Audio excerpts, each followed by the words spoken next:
Hi there. In English, as in many languages, the order of the different types of words in a sentence is important. This structure determines the meaning of a sentence. In this video, we're going to look at the three main structures for verbs: positive, negative, and questions. These three easy structures are the same for any verb in any tense. So this is the framework that all communication in English is based on. I'm Colin Monroe, and this is the English Language Club. The most common way to use verbs is in the positive structure. It looks like this: subject, auxiliary verb, main verb. For example, we are learning.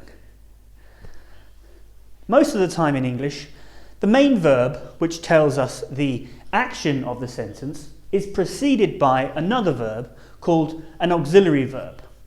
This puts the action of the main verb in the proper context. It can tell us the tense of the verb, or if it's a modal auxiliary verb, it indicates permission, obligation, or possibility. Check out these links for more on auxiliary verbs.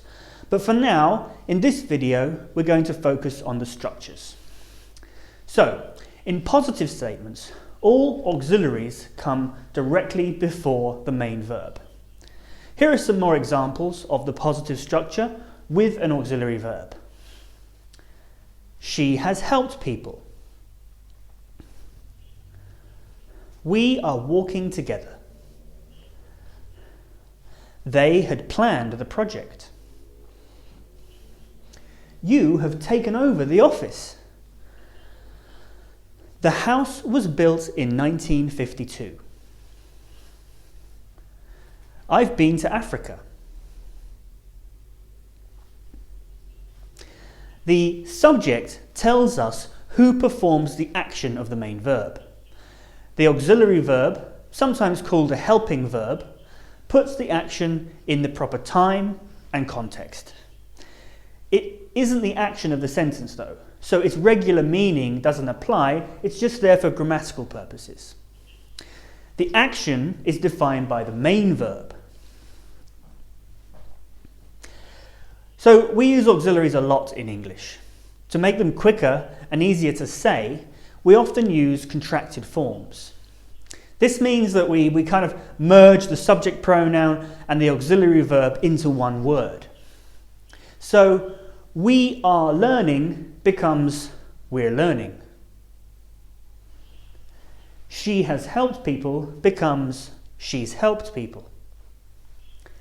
We are walking together becomes we're walking together. They had planned the project becomes they'd planned the project, and so on. For more on contractions, click here.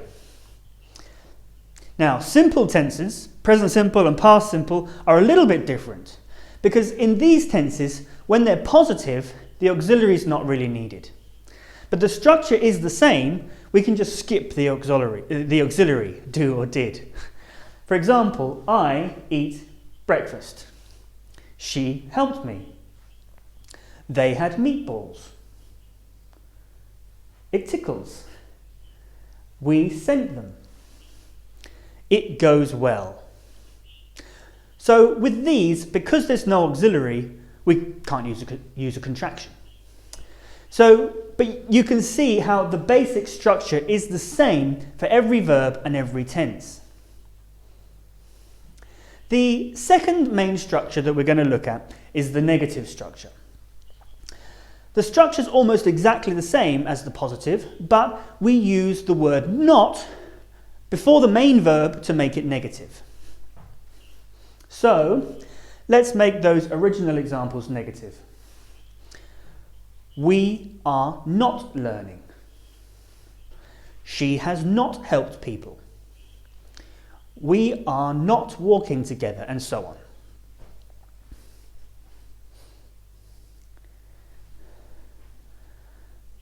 Again, we can use contractions with the negative structure to make things quicker and easier to say.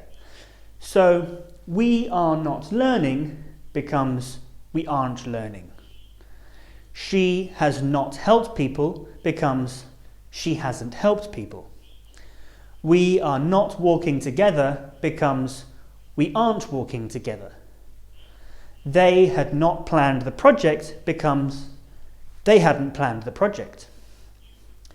You have not taken over the office becomes you haven't taken over the office. The house was not built in 1952 becomes the house wasn't built in 1952. I have not been to Africa becomes I haven't been to Africa. Again, check out our video on contractions for more examples.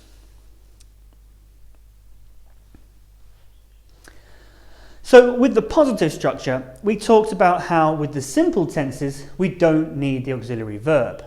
However, this is not the case with the negative structure because now we always need the auxiliary verb. Let's have a quick look at those simple tense examples so you can see what I mean, and we'll make them negative. I eat breakfast becomes I don't eat breakfast. She helped me becomes she did not help me, or she didn't help me. They had meatballs becomes they did not have meatballs, or they didn't have meatballs. It tickles becomes it does not tickle, or it doesn't tickle.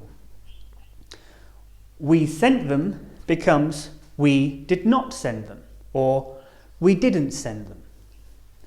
And it goes well becomes it does not go well, or it doesn't go well. The only exception to this is when the main verb is the verb to be. This never uses an auxiliary for tense. This is just because the verb to be is very irregular. Now we've made other videos focusing on the verb to be, which you can view by clicking on this link. So, that's it for the negative structure. The third and final structure is the question. The biggest difference is that the auxiliary no longer comes directly before the main verb. It moves to be before the subject. As in the negative structure, there must always be an auxiliary verb, but again, to be verbs are the exception. Sentences with this structure are questions, so therefore they should end with a question mark. So let's make our examples into questions. Are we learning? Has she helped people? Are we walking together? Had they planned the project? Have you taken over the office? Was this house built in 1952? Have I been to Africa? There are other ways of asking questions, so click here for more on the other types of question forms. So, there are three structures for verb use in English.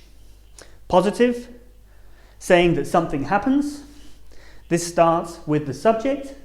It may have an auxiliary verb. And then there's negative, saying that something doesn't happen.